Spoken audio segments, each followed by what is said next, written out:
Hi, I'm Lizzie and welcome to my new video. In this video, I'm going to talk to you about how to pack for your summer holiday. And the reason that I'm going to do this video today is that so many people ask me about how I manage to travel so light when I go on holiday. I'm somebody who will just take a carry-on baggage, luggage, small size, even if I'm going on a 2-week trip. So got me thinking about, for my membership Elevate, they're asking me the questions. So it got me thinking about how I do that. And so I've put it into a process and I'm going to walk you through that here in this video. So the biggest thing that is so important, and it's the most obvious but overlooked step, is about planning.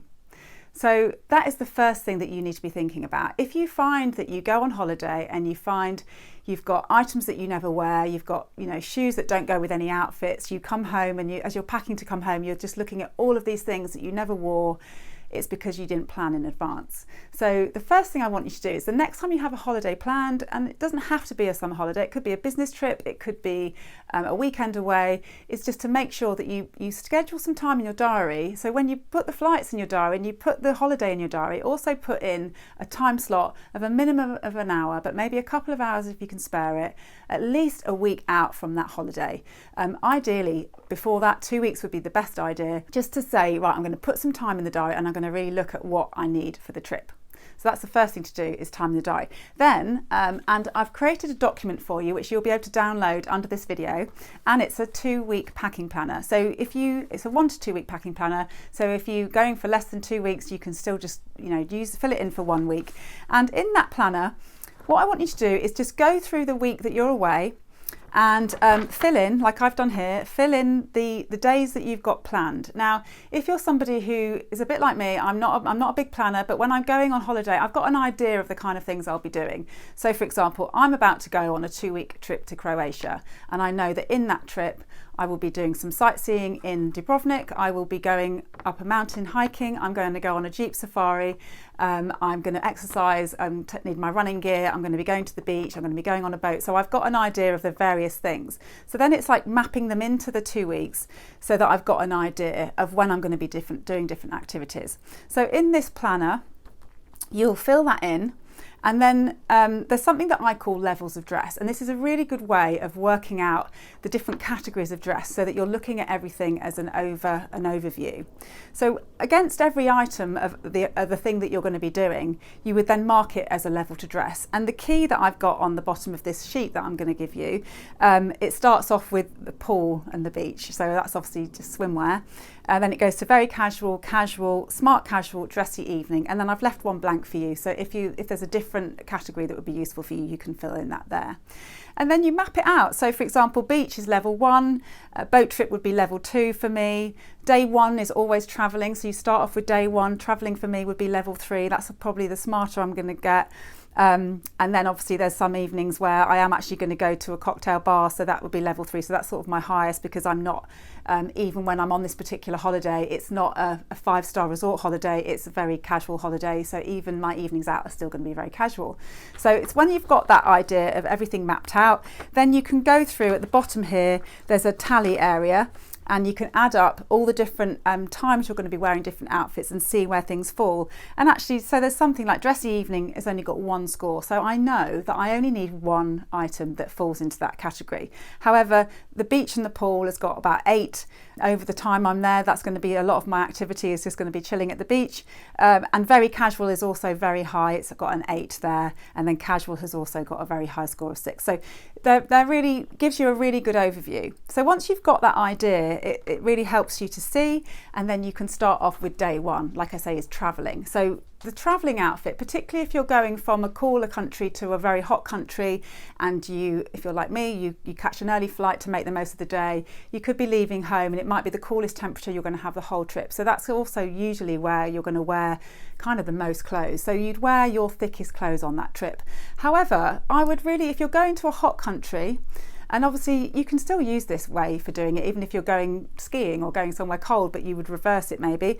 But you need to think about what you're going to wear that you're wearing when you'll wear it when you're away. So what I mean by that is that, that was a bit of a clunky way of saying it, but the items that you're wearing in that travelling outfit, you want to make sure that you'll be able to wear most of them when you're away. So I'll give you an example. I would wear trousers for travelling, but I wouldn't wear jeans unless I knew that I was going somewhere where I would wear them again. So if I was going on a city break and I know that I'd wear my jeans again, then I would wear them on the travel. But on this particular instance, I'm going to Croatia, it's going to be really hot. I know that I would not wear jeans again because when I get there, it's going to be absolutely scorching. So what I wear for my travel is I tend to wear elasticated waist. I'm all about comfort. These are a silk pair of Club Monaco trousers, and I know that those would be fine for, you know, getting in the car in the morning, driving to the airport, being on the plane, because what I would do is I would keep warm with layering. So it's all about layering when you're traveling.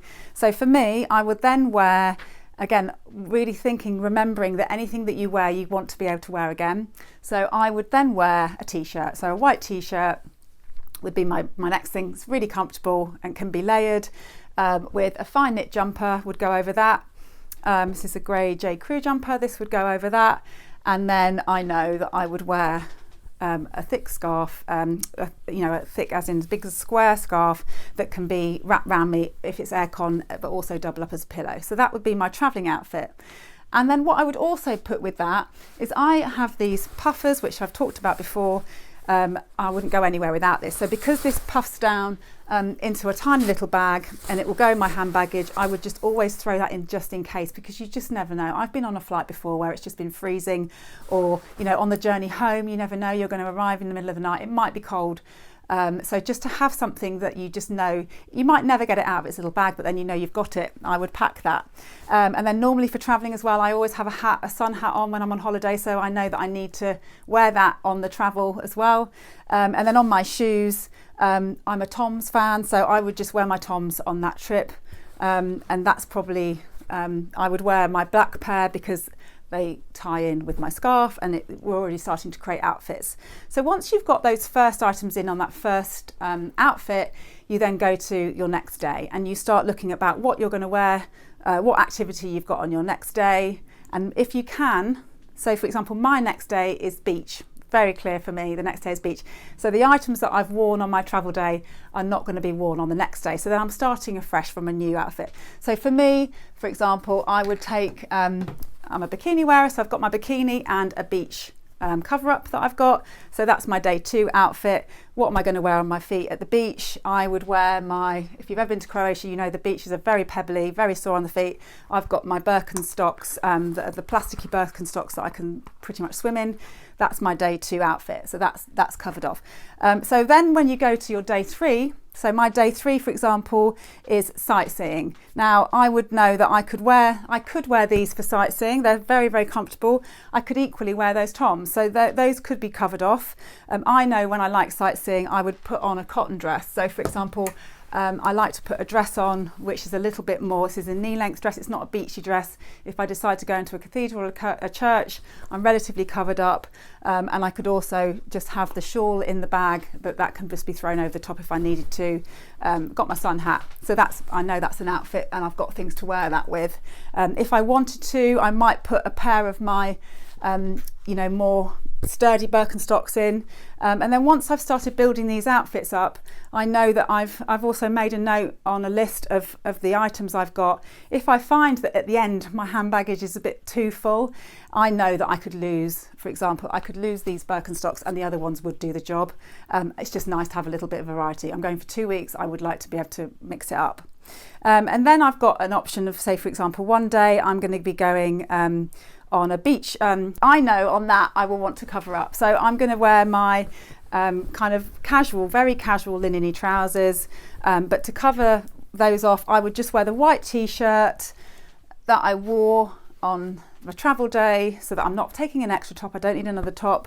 And then I would also probably be wearing my running shoes, because running shoes is part of my running outfit, which I take because I've got exercise gear to take. So that will cover that off. If I decide that on the day I don't need those trainers, I could also double up and put the Birkenstocks on, because they're equally very, very comfortable, quite good on rugged ground. So I know that I've got an outfit that will do there. If I really need it and we're going to be out late at night, I would probably stick my little puffer jacket in my bag, so in case it's cold.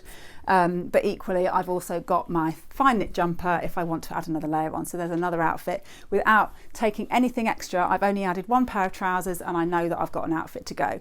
So you can see how you can just work through your week and just keep adding things.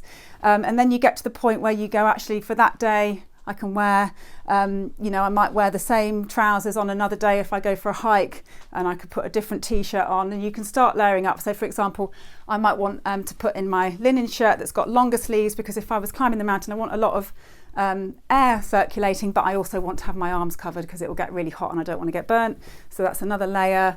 And you just start adding things to each outfit by going through your 2-week plan, and actually just adding things. But every time you put something on, it's got to be able to be worn with something you've already packed, so you're not just having something brand new. And that might be to the point where I'm a big dress wearer on holiday, so obviously I might bring a dress in, but I would need to know that it already works with the sandals that I've already packed, because I don't need any more. The other thing is that if I've got an evening out, so I've got, say, a cocktail night out, I might not want to wear my Birkenstocks. I might wear my more dressy sandals, but because I know that I've got a black wrap, I would want my black wrap to match my shoes, because that's the way I like to put outfits together. So I would put in my dressier sandals, which are black, and then I know I've kind of already got the outfit going on. And I might put in, for example, for an evening a dress, I'd put in a bit more of a maxi dress that would be a bit more evening-y. I could put my wrap on, but I could easily also wear that in the day. It's not so dressy that I wouldn't walk down to a beach bar in that as well. So you can see how once you've sort of planned your time out, you just start building on those outfits, and then you won't have, there is no way that you could end up with a random pair of shoes that you don't wear. You're not getting home and finding that you're unpacking all this stuff that you've never worn. And once you've worked out some different outfits, then when you come to pack, if you find that you don't have much room because you suddenly find that you've got to add in your beach towels and those kind of things, you can quite easily look at your list of all the different days you've got and actually see if there's any days you could double up. You're thinking, actually, I don't need those 3 dresses, those 2 would do, and I can use the same dress for 2 different days. So I hope you find that useful. I really hope that you have an amazing holiday wherever you're going, and I'd love to know if you've got any extra packing tips that work for you. And don't forget, you can download my packing planning list below the video. Thanks a lot.